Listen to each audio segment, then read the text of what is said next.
Yesterday, Suella Braverman, our under-pressure Home Secretary, has won approval, I don't know what this means, to bring a Supreme Court challenge against a ruling last month that the Rwanda migrant policy is unlawful. So let me just lay this out. A democratically elected government decided, by the way, that Rwanda was a good idea. Many of you agree, many of you disagree. Let's make the point. A bunch of people, I think led by the civil service, wasn't it, decided to take that to court. And the court went, no, it's acceptable. We stand by the government. So those very same people who should be in fact implementing what an elected government told them, then went to the Supreme Court who said it's illegal. Now the Court of Appeal has granted Suella Braverman leave to take her case higher. This just about sums up the farce that is the immigration policy of this government. It's 7:30. Let's bring on my next guest, Harjap Singh Bhangal, a UK immigration lawyer. Always lovely to have him on, and he loves the sparring session with the wonderful Alex Phillips. Harjap, good morning, my friend. How are you? Good morning. It's a farce, isn't it? Democratic elected government, that's our policy. No, we're not going to allow it. Civil service unions. No, it's allowed. No, it's appealed. Now the government are appealing. All the time, nobody's dealing with the problems, are they? The fact is, when a policy is implemented, you've got to make sure it's legal. So this is the whole process of making sure that it's legal. Now, Suella Braverman has been a barrister for, what, 15, 20 years? Yeah, apparently, yeah. Well, she's been in front of judges. She was in the top legal office, the Attorney General's office. She has colleagues who she's worked with who are top barristers. On top of that, she has an army of Home Office lawyers and resources to help her and aid her.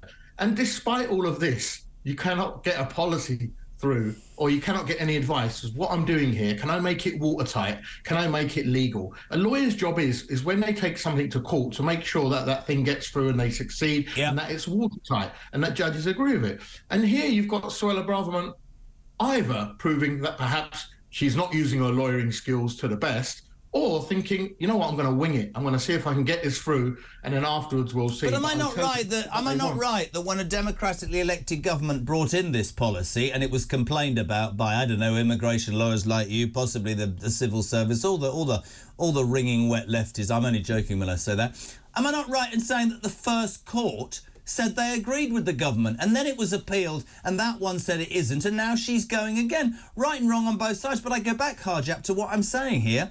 Nobody's doing anything about the problems that we've got with migration, while this government is paralysed on arguing through the courts. Well, the key is, I don't remember if you, well, you do remember, after the last ruling, Rishi Sunak gave a speech, and he says, it's the British public and this government who will decide who comes into the country and not the gangs, right? So that's what he said, paraphrasing it. Well, go and stop the gangs then. Surely you're admitting that the gangs are the problem. Go and stop them. It's almost like what I say pretty much every time I'm on this show. We're trying to stop drug dealing by locking up the drug users.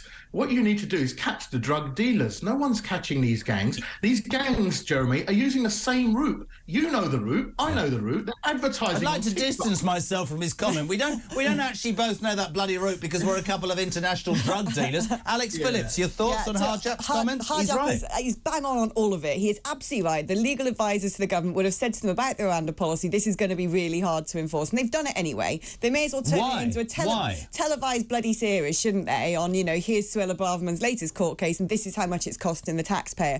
And he's also right about the gangs. The problem we have is all of this is happening over in the EU. These gangs aren't necessarily, a few of them based in Britain, but this is international trafficking gangs. A lot of them are run by Kurds, actually, using routes in places like Syria, in places like Serbia, in places like Turkey. But these gangs, this trafficking of human cargo, what you need essentially are countries in the EU to turn around and say, we're going to help you stop these gangs. What you need is actually people checking who's crossing borders, and not this open door border policy in Europe where people can just go from one side of the continent to the other, line up in Calais. And what we need to do is say to the French, you can't seem to spot dinghies, massive dinghies full of people on a 3-mile stretch of coast. We're going to send the boats back to you. Yes, it would cause a big international outrage, a diplomatic crisis. If a boat comes to the UK, we put it on another boat, send it back, park it in Calais and say, you're not dealing with the problem. You're not stopping these gangs. We've given you millions to tackle this. There's 500 million, isn't it? There's drones. You know, I'm sorry, there is no will, frankly, with EU countries. There's no will in France to do anything about this because it's useful for them to have these people move out. And we should just turn the boats around and say to Macron, sorry, mate, this is your issue. You're not doing your bit. This came from your country. This is going back to your country. Harjap Singh Bhangal, how do you respond to that? Yeah, I think it's sort of what Alex says about gangs is true. So you try getting from Moscow to France without having your passport checked once. It's not possible, right? These gangs are so well operated, they're so slick. They grease every single palm that comes in their way. Yeah. They pay more than public sector employees, right? Right? So there's an incentive, right? So there you go, right? So everyone is in the process, is on the take. And Europe, to be fair, takes its fair share. I mean, they're taking 2 million. Some countries are taking 2 million refugees. So they're going to think, right, if a few thousand do get to France, then why should we be obliged to stop them here? And they do. There is a trickle-down effect. But the fact is the gangs, they're using the same route from Calais to the Kent coast. They've been using it for 20 years. But Harjap, this is the bit I don't. This is the bit I don't get. And you two are far more on it than me, right? Why are we paying the French government 500 million quid in the middle of a cost of living crisis when apparently the public sector wants 35%? Never going to get it.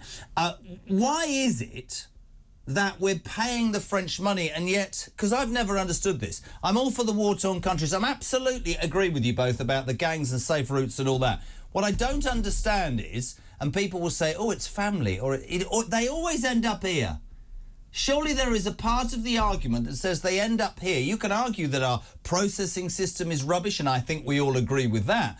But surely if you're a migrant and you're looking for a better life, a tent in Calais ain't anything on a 4-star hotel in Dover. And I do think that needs acknowledging, don't you? I don't think there's much of an incentive to come here as opposed to other countries. I think it's the ties here, the cultural ties. People have family here, have communities here.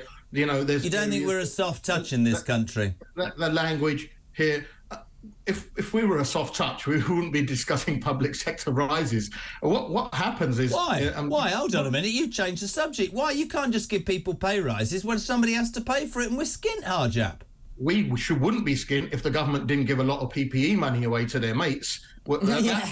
Yeah, right. So that money could have been used for doctors and nurses. That's never investigated. That's not clawed back. You've got people purchasing £11 million yachts and swanning away on holiday with that money, which they never produced PPE for. They found PPE dumped, my friend, which was paid for by the British public in a field.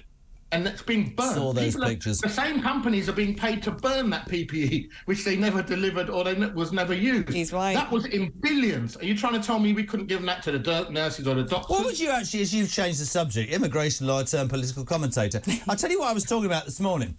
Police 7%, NHS 6%, junior doctors 6% with a one-off, prison officers 7%, armed forces 5%, teachers 6.5%, but they've decided to give up their strikes. Are you with me, whatever the amount, that everybody across the public sector should get the same? I don't understand why the armed forces will get less than the police. I think what it is, in any job, you've got to be incentivised. Yeah. And businesses are run to make money. If you talk to the businesses now, like the care sector, you talk to the construction industry, you talk to the hospitality industry where pubs are closing down, you talk to the farmers, who actually, a lot of them voted to have less immigrants in the country and to cut immigration. In 7 years, we haven't found people to pick fruit. Yeah, but you and I are going to have our own. You and I are going to have our only argument. I don't care if both of you call me mad. Answer me this, both of you, right? In 7 years, we haven't found anybody to pick the fruit. I don't know how many people are unemployed, and I absolutely will give credence to the argument that some are disabled and some are mentally ill, but not all of them. Why are we not incentivising the people who aren't working and can't find work, and we're having money taken from the government coffers to allow them to unfortunately sit on their backsides? Why aren't we getting them to pick some fruit or do a job that gives something back for the money we're giving them? Don't understand it. That I think, Jeremy, is a discussion that needs to be had. Maybe it's the welfare system that needs to be reformed before we start pointing fingers at the immigration system. And a lot of the immigration system is propping up the NHS, is propping up healthcare sector. But it shouldn't, should it? But that shouldn't, in my mind, that shouldn't be a justification. That's what I'm saying. So basically, farms actually get a bit of a tax break or an insurance break. I can't remember what it is, by essentially having seasonal workers working on their farms and giving them accommodation. I remember during lockdown, I had a good mate who wanted to apply to be a fruit picker, and he was told, well, you can't because you're not from Slovakia, you're not from this, you're not from that. He wasn't allowed. And then do you know what I see coming over on boats?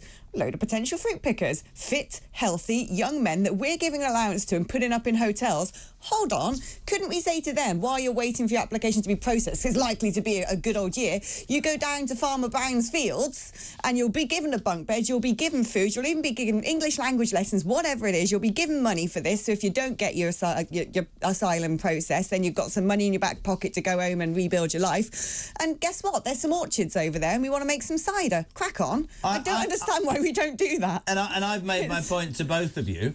I just hate the argument that the people that will say to me, one of the justifications for mass immigration is we don't have enough workers in the NHS and we don't... Well, I accept some of that, but I don't understand why a generation who are unable to find work... And by the way, I will repeat, because I'll get, told that I should have said it. There are people who can't work, but I do believe we have a mentality, I'm afraid, nowadays, of people who get used to it. And as you get brought down, if you can't find a job, you can't get an interview, it lowers your expectation, it makes you feel less enthusiastic. Give something back. Harjap, one thing we do agree upon, we agree on about the fact that our processing systems are rubbish, the Home Office is rubbish.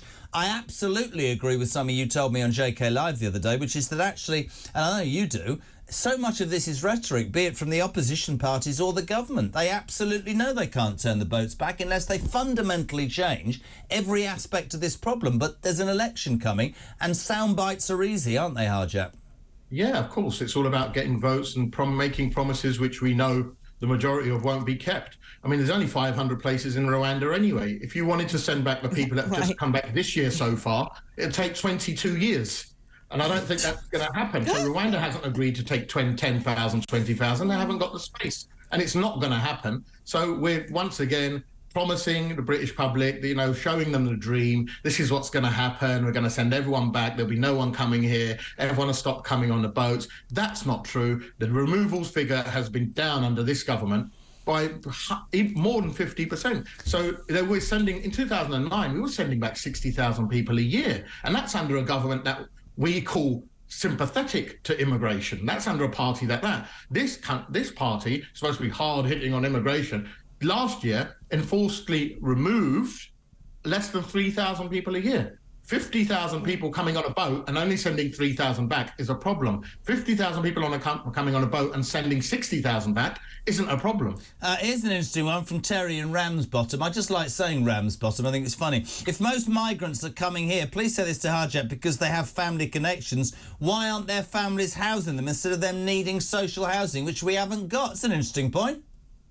Yeah, I mean, a lot do. The majority do go get their own private housing, yeah. The majority of migrants do that. But the government, because they can't decide these claims for 2 years, then say, right, we have to house these people. The government could decide a claim in 15 days. They wouldn't be entitled to any social housing. I find it astonishing, you two. I find it astonishing, and more I learn about it, is that actually the government patently don't want to do anything about it. This is interesting, Harjap, right? Somebody gave me this earlier. You're known as the immigration guru nowadays. Is that right? I am indeed. I've been known for that for quite a while. You know about the films, the Love Guru and all that. Harjap, listen, really good to have you on this morning. Thank you very much indeed. Now, 80 minutes to 8, that was Harjap Singh Bhangal, UK immigration lawyer.